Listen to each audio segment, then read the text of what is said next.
Bonjour, Maître Adama Diouf. Bonjour Madame Moreau, bonjour à Rewmi FM. Voilà, Maître Adama Diouf, vous êtes consultant en droit. La révocation de Barthélémy Dias de son poste de député à l'Assemblée nationale du Sénégal.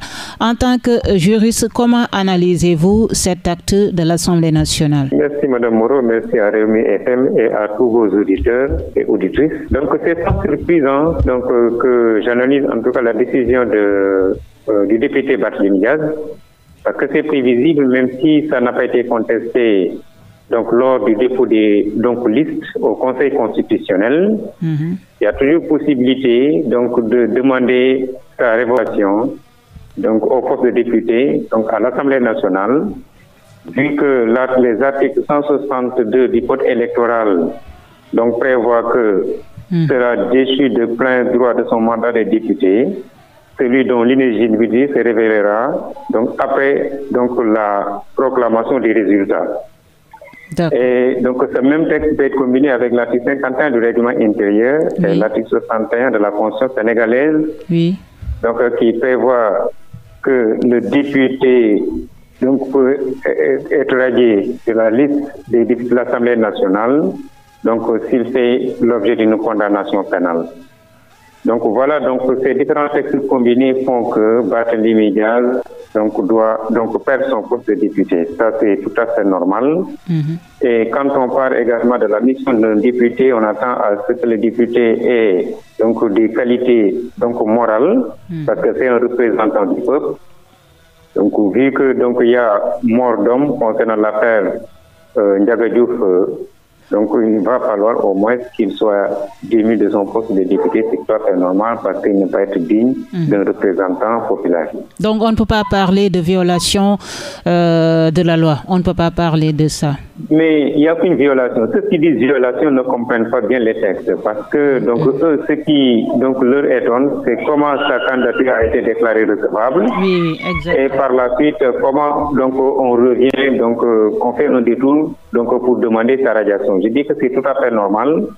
Quand on parle de l'article 162 du Code électoral, ce texte est très clair, sera déchu de plein droit de son mandat de député, celui dont l'inéligibilité se révélera après la proclamation des résultats. D'accord. Oui, allez-y, maître. Oui. Et même l'article 51 de ce même code prévoit que le député perd son mandat s'il fait l'objet de condamnation pénale. Donc c'est tout à fait normal que Barthélémy Dias perd son poste de député. Barthélémy Dias sera radié de l'Assemblée nationale.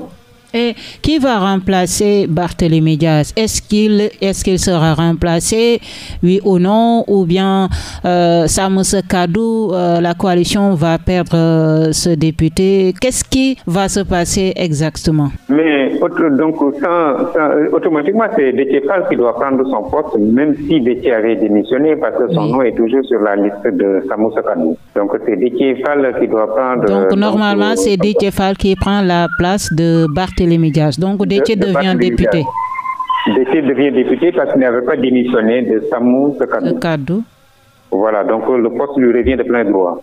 Et si jamais, parce que Déthié Fall avait promis lors de la campagne électorale, quand il a quitté la coalition Samoussé Kadou, que si jamais il devenait député avec cette coalition, il allait démissionner. Et si Déthié Fall démissionne, qu'est-ce qui va se passer encore? Oui, mais Déthié Fall n'a pas démissionné de Samoussé Kadou. C'est-à-dire que sa candidature est toujours maintenue sur la liste qui a été validée par le Conseil constitutionnel.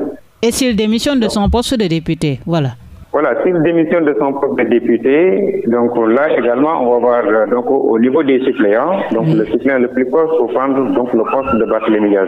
Par rapport à la mairie de Dakar, est-ce que aussi Barth risque de perdre sa mairie, comme il vient de perdre son poste de député? Que dit la loi exactement? Est-ce que c'est possible de le révoquer à tout moment par le président de la République, comme c'était le cas avec Khalifa Ababakar Sall? Bien sûr, parce que ça sont les effets d'entraînement de sa condamnation. Donc, il perd son poste de député, ce qui s'ensuit, c'est-à-dire il doit donc également être relevé donc de son poste de maire de Dakar. Normalement. Et là, donc ça c'est automatique. Donc c'est automatique qu'il doit donc quitter son poste de maire de Dakar.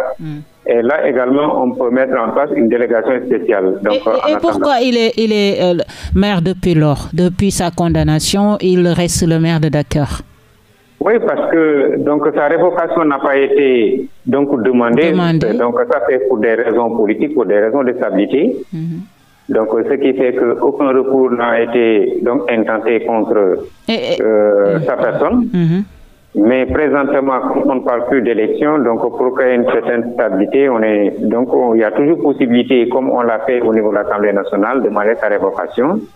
Mais également au niveau de la mairie de Dakar, il doit être révoqué et on doit mettre la mairie sous délégation spéciale.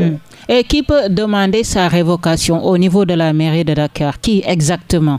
Oui, donc comme le ministre de la Justice avait introduit donc une demande à l'Assemblée nationale pour demander sa révocation, donc de la même manière, le ministre de la Justice également peut invoquer l'idée à ce qu'il soit démis de donc son poste de maire de Dakar. Et là, donc le président de la République va mettre en place une délégation spéciale.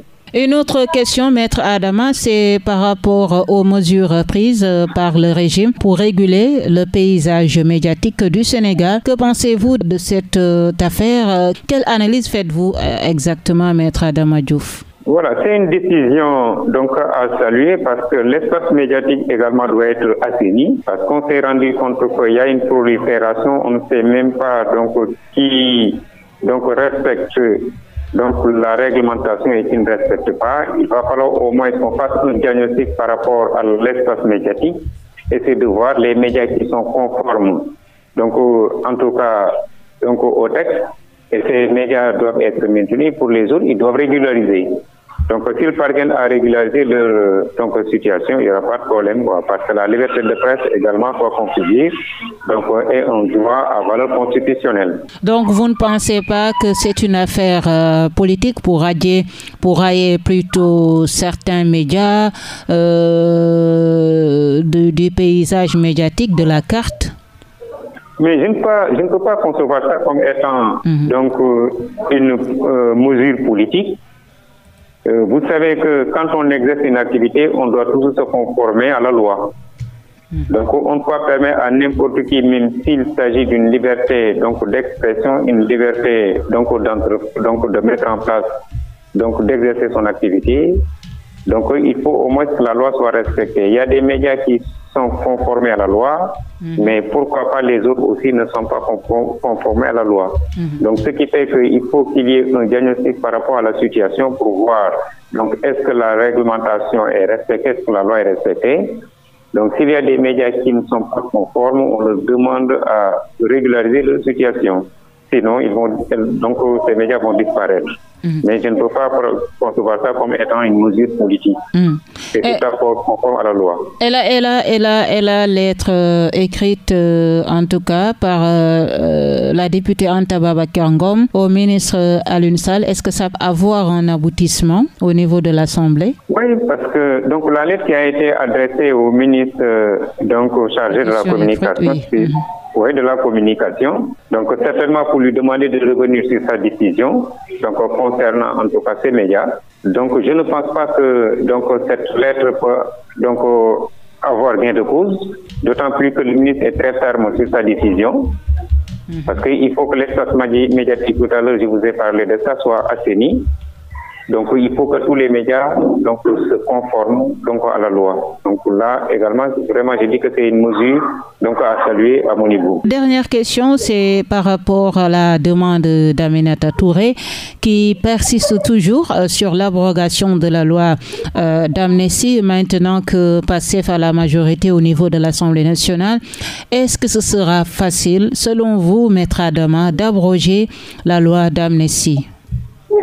Oui, je dis d'abord que cette loi d'amnistie est une très bonne chose. La proposition de la députée donc Aminata Touré donc à saluer parce qu'il faut préserver donc les droits des victimes. Quand il y a amnistie, ça dit que les victimes seront toujours à l'oubli. Donc ce qui est injuste, il faut toujours réparer en tout cas les dommages. Donc avant de parler d'amnistie, parce qu'il faut que les responsabilités soient situées avant de pardonner. Donc cette loi peut bel et bien aboutir parce qu'on doit toujours respecter le parallélisme des formes. La loi a été adoptée par les députés à la majorité absolue.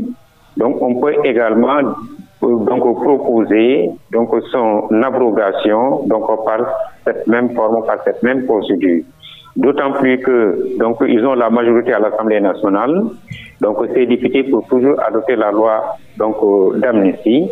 Ce qui fait qu'on va réactiver donc le dossier donc sur les poursuites donc contre donc les personnes suspectes. Merci Maître Adama Diouf d'avoir répondu à nos questions, Maître. Voilà, c'est moi qui vous remercie à Rewmi FM et à tous vos auditeurs et auditrices. Voilà, et je rappelle que vous êtes consultant en droit. Merci Maître Adama Diouf.